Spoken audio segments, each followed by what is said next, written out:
Welcome to Carrying Wayward, a supernatural podcast for fans who aren't ready to let go and newcomers to the series who are ready to jump in. I'm Marie Vigourou. And I'm Drew Schulman. In this episode, we're diving into Supernatural Season 8, Episode 13, Everybody Hates Hitler. Let's get this show on the road.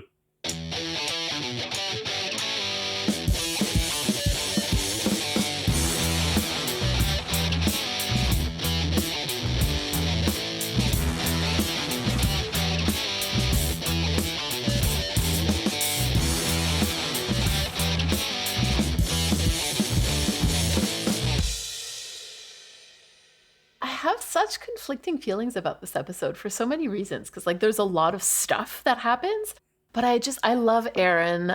I've known Aaron tangentially through his TikTok for the last several years. A lot of him at cons and little mini things with him and Jensen. And I'd also seen the clip of him in the car as they're burning the bodies and calling them psychopaths, in multiple little video edits.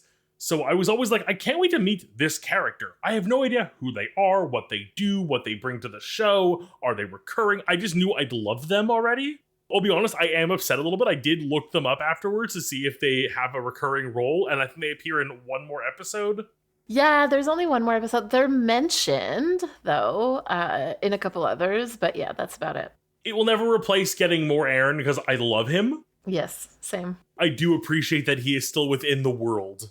Yeah, there you go. He's still within the world. Very much so, actually, which is cool. This week, patrons and coffee supporters got to hear us answer the question, what is something that has been passed down to you, or will be passed down to you? On the supporter-exclusive Impala Talk feed. You can go to carryingwayward.com to support us and claim your perks. Are we ready for today's recap? Sure, count me down. Oh my god, I forgot to think of a word. Ah! 3, 2, 1, Library of Congress.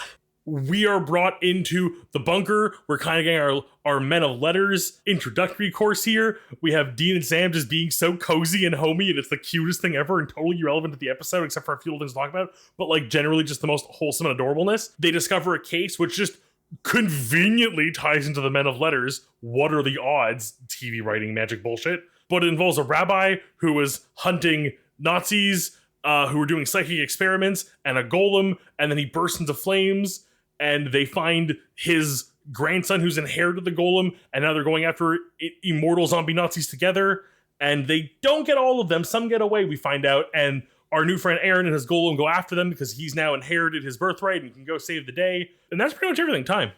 You did forget to mention the Library of Congress call numbers, but I will forgive that. This episode was written by Ben Edlund, directed by Phil Sgriccia, and it originally aired on February 6th, 2013. Given the interaction, our initial interaction between Aaron and Dean, I should have expected this to be a Ben Edlund episode. I'm surprised I didn't click that right away. Listen, I have some tea about that interaction, so we're gonna get to the long game, because let's talk about it. Ooh, give me the tea. In this episode, we meet the bunker. And listen, I do say it that way because, the bunker is really going to become a character. Not literally, of course, but definitely metaphorically, kind of like the Impala. In my mind, it had already become the new Bobby's place, and I feel like it will be for a while. I said quizzically, expecting they'll burn it down before end of season 15. But I honestly, I want more content in it or around it. You're going to get your wish, that's for sure. One of the first things that Dean talks about as he's moving into the bunker is the water pressure in the showers. And so, obviously, I have to bring up Bugs. I thought of it too the second he said it. In Bugs, Dean is absolutely enamored with the steam shower in the home that they're staying in, right? And again, I think that this speaks to Dean's need for comfort and his love for comfort. We've said this 1,000 times. I'll repeat it one more time because God knows it won't be the last. He wants those comforts that he doesn't want to allow himself, but as soon as he can have them, he wants them, and he's so happy to have them. The thing is, now he's actually allowing himself, right? It's not the same as it was before. Before, he was like, no, I don't need it. And now it's but I kind of like it. I'm not gonna lie. I kind of like it. And I do appreciate it. I find some growth in that. I love that. Cass is not answering Dean, which seems to make him very upset. And as a reminder, Cass doesn't quite know how much control he has over his actions and how closely he's being watched. Basically, he's thinking that like staying away from Dean is probably a good idea at the moment. I love, again, just those little, like, let's remind our audience where things are. I do need to talk about the whole Dean Aaron thing because wow. So as Dean is talking to like two college girls, he sees a guy who we later find out is Aaron smiling at him, saying hi, and it just really destabilizes him. So he goes to speak to Aaron, and we find out that this is like the second or maybe the third time that Dean sees him today. So he's acting all tough in front of him, only for Aaron to be like, "Oh, so we didn't have a thing then." And Dean just loses his entire shit. Like he's tripping, stumbling, stuttering over this. Like I cannot not mention that this is a Jackals special because Dean's nonverbal reaction wasn't actually scripted. So the stumbling and everything, that was Jensen Ackles. So that was his choice in interpreting the text and the character in that way. Aaron Bass is forever known as Dean's gay thing, and that's pretty much where it ends. I also want to bring up, because I watched that scene and I was like, you know what? I read something in this and I want to go back and do it again. He never denies being queer. Oh, I know. Yeah. It would be so easy in a scene with a character who is straight to just outright say, oh, that's not my thing. I'm not into guys. Like, the opportunity, I kept waiting for it because I'm like, oh, like, how are we going to, like, talk our way out of this one when he says something so blatant? Never. He is just completely like, oh, no, I'm just not dating right now. I'm just not looking for a thing right now. He basically says, I'm working right now, is what he says. And I'm just like, give him your card for later. Like, I love it. I love it. I wish it would happen. we are introduced to a golem, and this is probably one of the very few times in his life that Jared Padalecki has had to look up at someone. We are introduced to the Thule Society, which are Nazi necromancers who experimented on concentration camp prisoners, mainly Jewish people, obviously, but Sam also mentions Roma people. Historically, there are also other people who were systematically sent to concentration camps, including disabled people and gay men, as well as political prisoners. So I was thinking about this, and I don't even know if we teach those anymore, to be honest. Just because, like, almost all libraries have, like, digital search engines now, but, like, call numbers are basically how libraries would organize books by topics. So Sam reminds us that Library of Congress call numbers that start with Q are for science in this episode. I did not know this. This is completely brand new information for me. Like, I understood how, like, libraries were organized by different systems. I never knew about call numbers. This was new education for me, so I felt very much like the dean in this scenario. I think this is something that I learned when I was near the end of CEGEP, like when they started having us do like bigger research projects. So that's where I would have learned it, and then it got like reinforced in my undergrad. But then by then, like everything was digital, really. Like you weren't really looking for stuff like in the bookshelves anymore. I also need to mention that we have one of my favorite completely inconsequential moments in this season when Sam and Dean set fire to the remains of the Thule Society member. Aaron goes like, these guys are psychopaths. And Sam just warms his hands on the fire that's emanating from the corpse of this Nazi who's currently burning under our eyes. Listen, somebody told me recently that like this was kind of a happy accident, actually, because the director mentioned to Jared in passing that it was a cold night, and Jared thought that it was an acting direction. So he just did like, warming his hands. I'm just like, this was perfect. That is the most wholesome and adorable thing I can imagine. I feel like it's more of a Sam move than a Jared move in that, like, taking something in that sense, like, a little too literally of, like, it's a bit cold tonight. Like, oh, that's a work-related thing. I have to incorporate that into my work is very Sam-coded. That's 100% Jared Padalecki. So that was a Padalecki special. The acting decisions they both ended up doing this week, brilliant.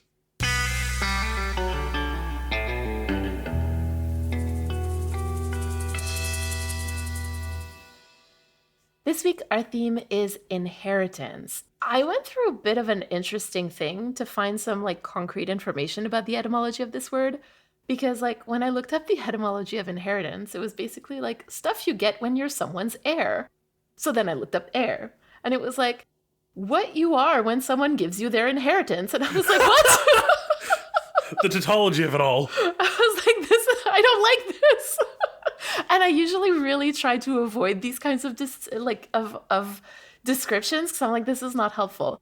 Once I did get over the annoyance of it all, I sort of realized that, like, wow, this is actually a concept that's clearly like really, really important for us to have like such a distinct family of words to talk about it, right? And in those definitions, we had the words inheritance, obviously, surprise, surprise, and heir, also surprise, surprise, but also words like succession and legacy, which I found was really interesting given that like much of our episode last week really revolved around the idea of legacy, legacies from the men of letters. So anyway, this week we're going to be talking about inheritance as one of the things that our characters get from people who have come before them, and also like how they cope with knowing that they now represent the work of those people. Watching this episode, my mind just kept going back to our previous theme. So inheritance sort of seemed like a good like hand-holding and connected theme while still being its own unique thing. And then I feel like, I mean, it's a little on the nose with Aaron and the Golem, but like that kind of makes sense. Sometimes that's the best way to go, really, because that's really what the episode is about, because like that's what the writers kind of put in, right? So if I can start with Aaron and the Golem, which seems like a really fun kids book, Aaron and the Golem. I do love that, actually. I'm not gonna lie. There'd be a really cute like Hebrew like nursery rhyme type Mother Goose thing. Like with Charlie recently, our connection to the theme is more so present in our new pal rather than our monster of the week. Aaron, much like the boys, has inherited something he kind of never expected. Who really expects inheriting a guy? And while it can be argued he knew about it, I don't think he really expected it to be real, given his conversation about his grandfather. But Aaron clearly took a different path in life than his grandfather, and while it never seemed to be implied that he was expected to become a rabbi himself, it's made clear he was going through Hebrew school and he was meant to learn the language most Jewish people are in order to perform their bar mitzvah or bat mitzvah. But like myself, it seems he just memorized the parts rather than learned to read it, which I'm guilty of, like I said. And while most folks who might not connect with their past cultures like this are not suddenly found fighting immortal zombie Nazis and suddenly wishing they had paid more attention in class, it's an extreme case of showing us how inheritance of knowledge and history can be so often ignored or forgotten because it's deemed unimportant, especially when you're too young to understand the value of it. So I know that you're going to talk to us a little bit more about golems eventually, but I do need to mention this here because I find that like this episode puts us in a little bit of a tough place. It kind of makes it sound like golems are part of Jewish religion, which, if I'm not mistaken, is incorrect. From what I have been reading, golems are actually part of Jewish folklore, which might seem like a bit of a pointless distinction, but it's actually quite important, I think, when we're talking about representing Jewish religion and rabbis on TV shows, right? A very, very imperfect parallel would be to say that, like, vampires as a folktale have a lot to do with Christian practices, and technically Jesus came back from the dead, and technically communion is drinking the blood of Christ, but, like, vampires are not actually part of the Christian religion. They're Christian folklore. So like I said, it's not a perfect parallel, but I think it makes the point that I'm trying to make.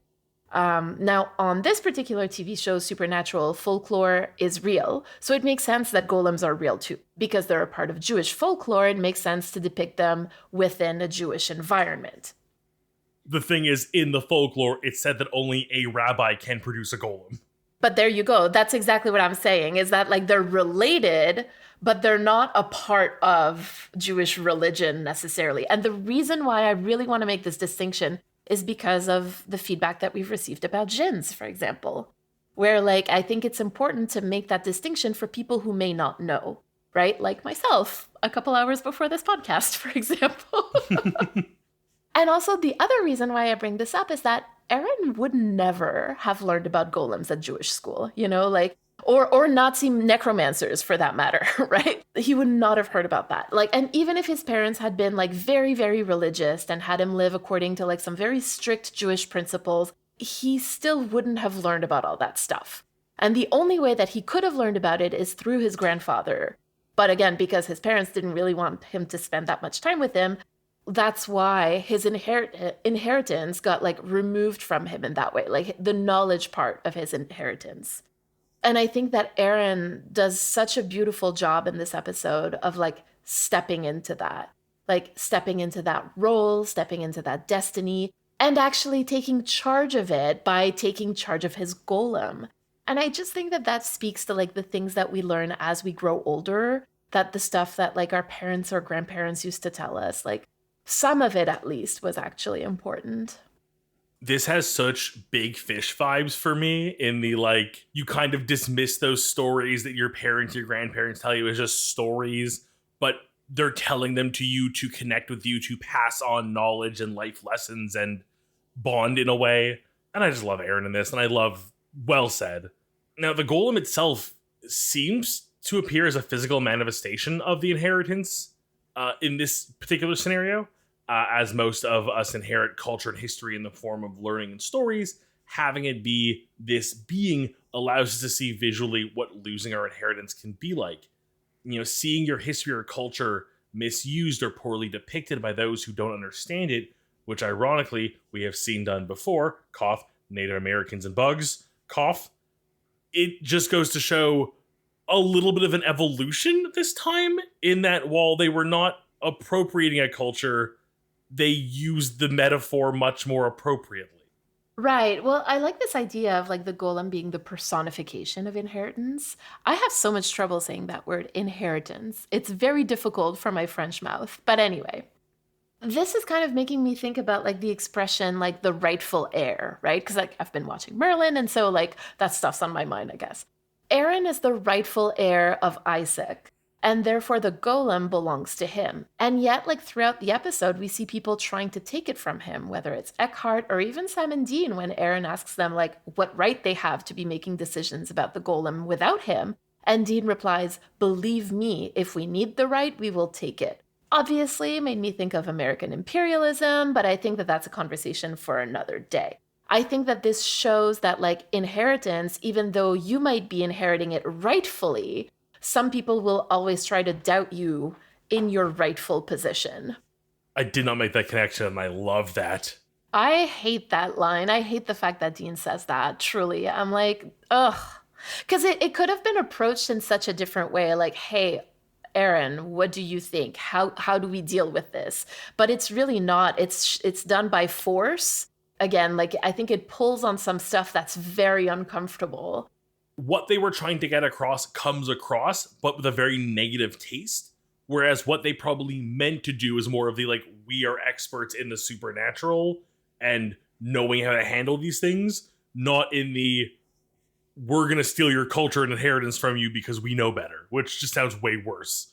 Yeah, but that's kind of how it comes across, though, right? And so, like, at the end of the day, it doesn't really matter what they meant to say. It matters, like, what is being, the story that's being told on the screen. And the story that's being told on the screen is kind of a disturbing one in that particular moment, I find.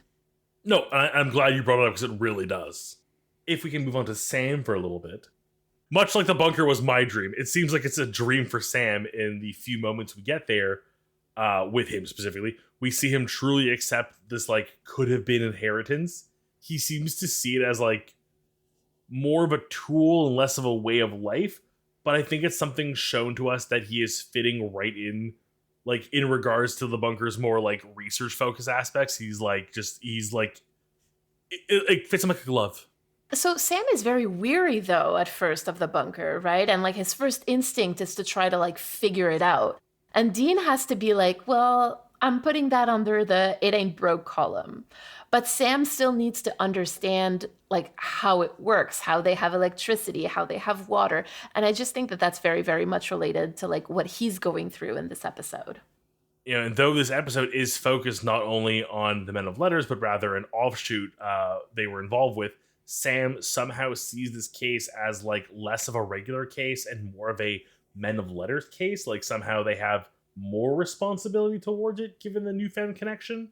I do not for a second think this is something they would have otherwise ignored, like suddenly combusting rabbis, kind of par for the supernatural course here of cases they would take on. There is something in the way Sam approaches the case and sees it almost like a rite of initiation, getting to try out his new toys and really connect with the lineage he never knew he had. I think that this is actually a really important point here because, like, the episode really makes a point of saying that the men of letters were at least friendly with the Judah Initiative, right? Because, like, even though the file that the men of letters kept on the Judah Initiative was, and I quote, kind of sketchy. Anyway, when the golem heard that Sam and Dean were name dropping the men of letters, he was like, oh, okay, cool. Like, you guys are cool. We're good, right? So I think that we can safely read here that, like, the men of letters and the Judah Initiative were friendly, and maybe even helped each other on their respective quests. So, like, this case, with the Judah Initiative rabbi spontaneously combusting just 2 weeks before the brothers find the bunker, yeah, like, definitely one that speaks to Sam. And I think that you're right. I think that Sam does see this as a rite of passage or like as an initiation or maybe even like a test to see if he really is or if he really can be a man of letters. And I also think that we see like the conclusion of that at the very end when Dean says that, like, Aaron, who, by the way, we just said was stepping into his role, into his destiny, right? Aaron is now the Judah Initiative, and he compares him to Sam, saying that Sam is now a man of letters. And I think that there's no mistake, that throughout this episode, Sam is the one who's actually able to figure out the call number thing. He finds the book and the ledger. He knows how to skillfully navigate a library. I just think that the whole point of his arc in this episode was to show that this is what Sam is about, this is where he belongs, and this is like his destiny and his inheritance. As much as I like complain that Sam doesn't get good storylines, at least not recently, this wall I feel like it's such a minor storyline. Like it has some great implications, and I love the world building. It's just such a warm and fuzzy for Sam, and I'm so happy for it. It's a good one for Sam. I agree. It's a really good one for Sam. Dean, I find, is a very interesting mirror to Sam in how he approaches the bunker. He seems oddly dismissive of the things they have, the way someone might like dismiss a cheap replica painting before realizing it's an original. Like we literally see him pick up a scimitar, assuming it's just some lame decoration to make them feel high and mighty, until he cuts himself on it, like surprised that maybe they actually did keep the equipment in check and knew what they were doing. I actually love that this is a moment that's kind of played for jokes, but then when you think about it, like in the context of the episode, it's actually kind of profound. If we think about the end of the episode, Dean says to Sam, "You're a man of letter now. Not we, you." And yet, like last episode, Henry really made a point that they were both legacies. But in this moment, it's kind of made clear that there's a difference in the brothers, right? Sam inherited the men of letters side, and Dean inherited the hunter side. And like, of course, it's not black and white, and they both have a little bit of each other, but there's power and choice here. They're choosing, they're making a choice about their identity and who they're going to be taking after in this particular moment. Yeah, it like puts a weird like an incredibly small like pinprick of a divide between the two of them in a way. Divide, interesting. Okay. Like there's something in Dean here that's like I'm proud that you get to be a part of this. I'm a part of it, but you're really a part of it, which seems like a weird distinction, but also like very Dean and kind of like promoting others before himself. The way that I saw it is kind of different. Like I didn't see it as like a promotion or one being above or anything like that. Like I just think that they're, working with men of letters and hunters, like as two sides of the same coin kind of thing. And here they're kind of realizing like, we are actually better when we play to our strengths. And this stuff is your strength, Sam. That stuff is mine. And we'll be so much more successful together if we can actually make that work and if we realize that.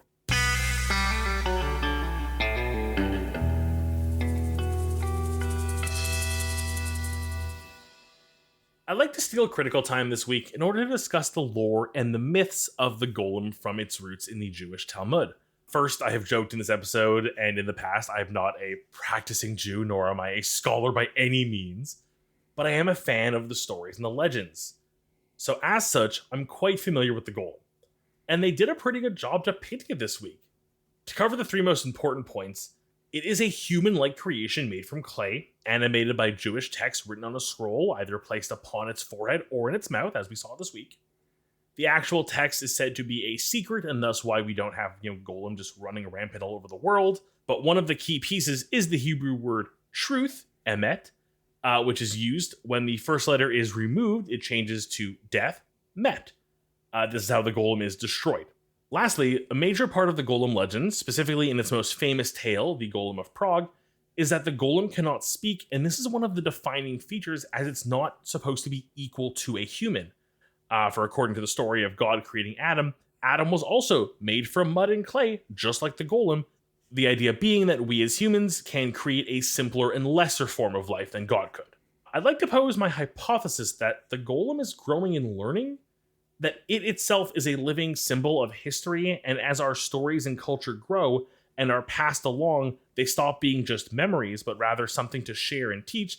Like the Golem, they become more than what they once were.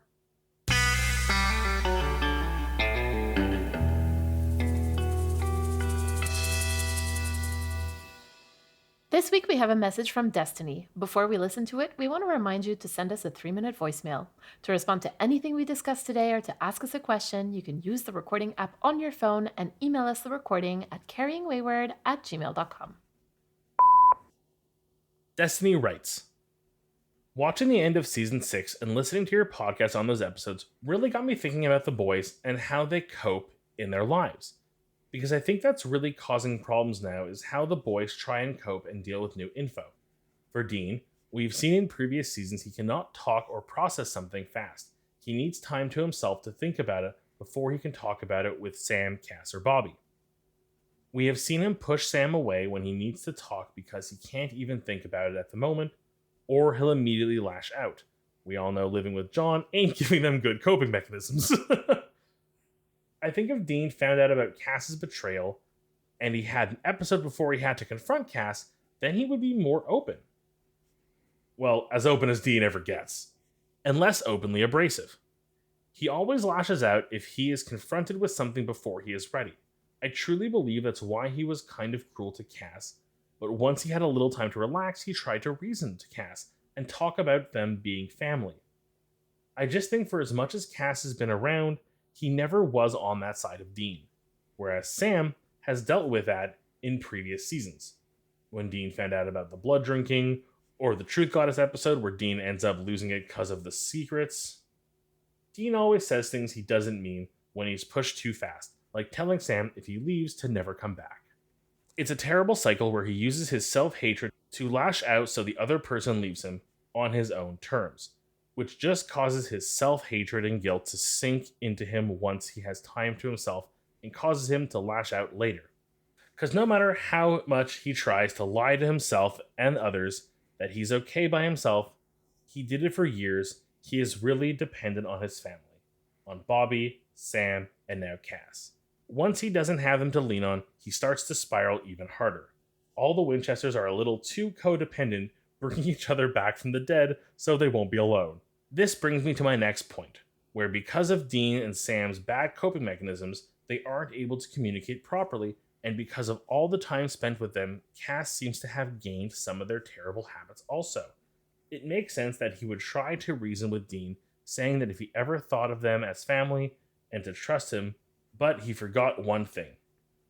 Dean has been proven to have bad faith. He doesn't just trust freely, it isn't given blindly.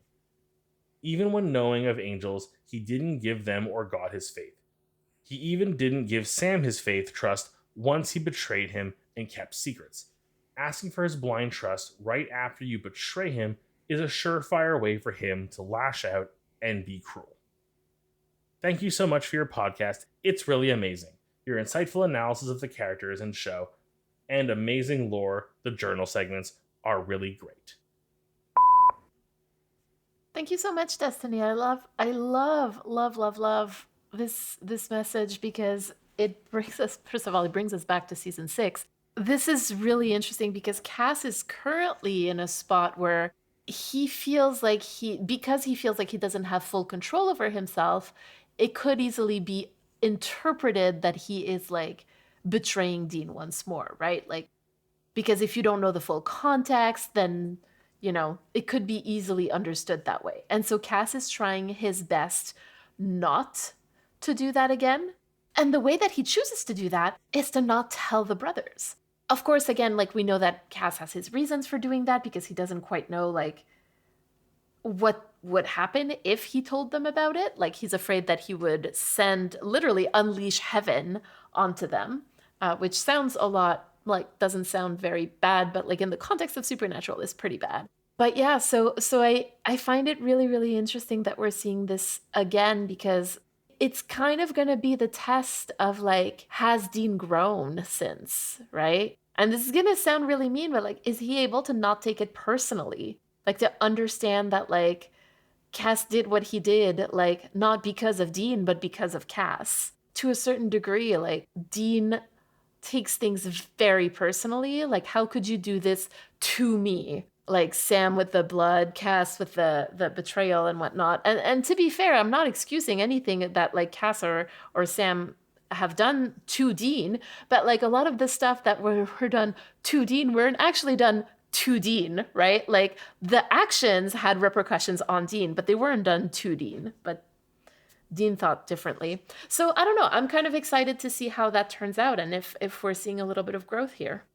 Destiny, thank you for the message. I really want to focus on one of my favorite aspects of this message, and that is the way Cass is like learning to be because of Sam and Dean. Like, I think it's one of my favorite things to see is like how he copes with things, because he's never had to cope with things really before this. He's just done what he was told, and the repercussions were the repercussions, and it didn't matter because they were God's orders.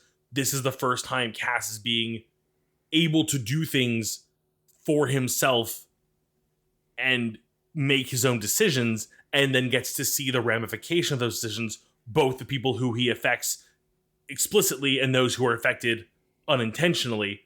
And we've seen him pick up, I feel like he picks up more from Dean than he does from Sam, but we definitely see little bits of both of them, which I kind of love. I think my favorite and most obvious example being the getting drunk when he drinks an entire liquor store. He gets the sassiness from Sam, though. Nobody will ever convince me otherwise. Yes, that's what it is. I mean, Cass is learning humanity from these boys, right? From these brothers. So, who are not boys, they're fully grown adult men in their 30s and 40s. Like, you know what I mean?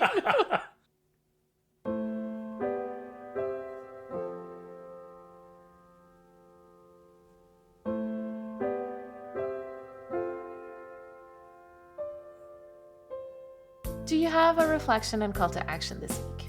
I feel like this episode hit really close to home, given some of the similarities I have to Aaron in being, of the Jewish faith, but not super connected to my roots. Like, I've always joked my family uses the Jewish holidays as an excuse to, like, hang out and see each other. And there's, like, a 40% chance someone will be like, oh, are we doing something for X holiday? And we'll all be like, that's happening now? Like, that's now? Okay, whatever. Like, you could tell me there's a Jewish holiday tomorrow and I'd probably believe you, because I don't keep track of them, and that's just my family's way. But it's to, like, look to my family and those traditions and, like, figure out what part of those I want to pass on, what part of those do I want to make core to my future with friends and chosen family and current family. And just to, especially with, I have one grandparent left who is luckily still in very good shape, who I connect to as often as I can, but to, like, now to start kind of, like, knowing there's some threads I can pull at now and start building a shared inheritance for my family. And yourself for this week, any reflections or calls to action? One thing that really, really hit home for me is this idea that inheritance has to be claimed, right? Like, we talked about Aaron claiming his inheritance, we talked about Sam claiming his inheritance, but we also talked about Dean kind of refusing to claim his in the form of, like, not claiming the title of Man of Letters. I guess that it makes me reflect on, like, the kind of inheritance that I want to claim from my parents and my ancestors, and the kind of stuff that I can just not claim.